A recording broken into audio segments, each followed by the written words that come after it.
Bună! Astăzi am să Bună! Astăzi am să fac un slime cu pungi.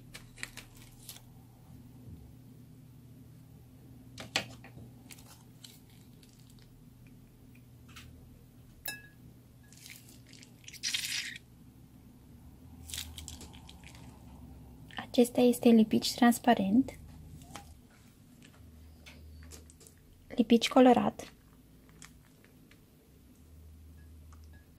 Wow!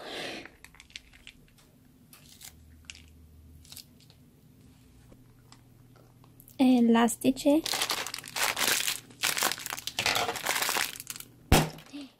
Wow!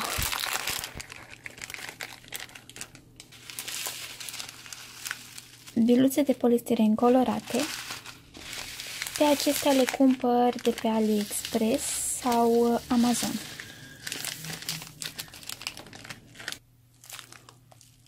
Acestea sunt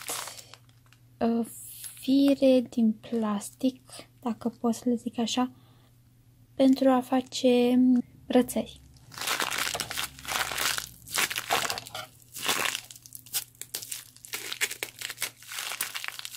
Stau foarte bine în slime.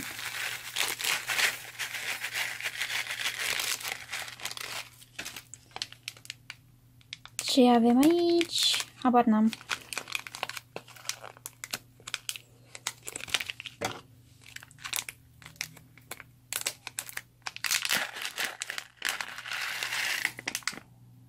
Mărgele și aici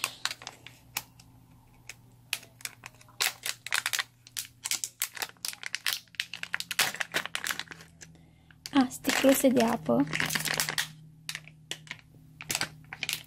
Astea sunt foarte drăguțe. Le-am cumpărat tot așa de pe AliExpress. Sunt din rășină făcute.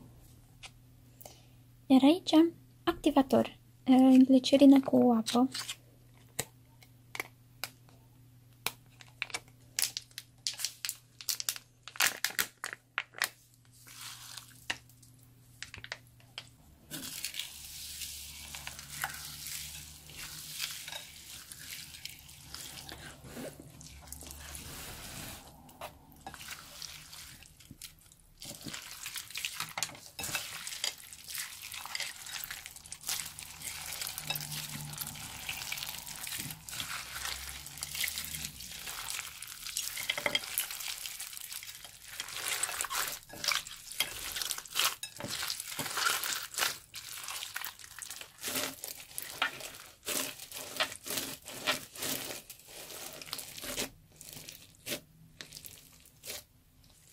Și cam așa arată slime-ul făcut cu pungi.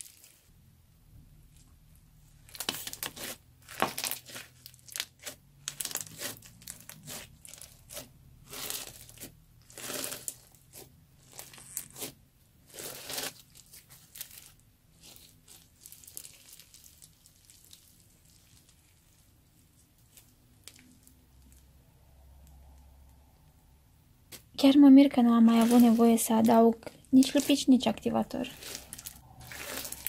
A ieșit destul de crunchy. Chiar îmi place.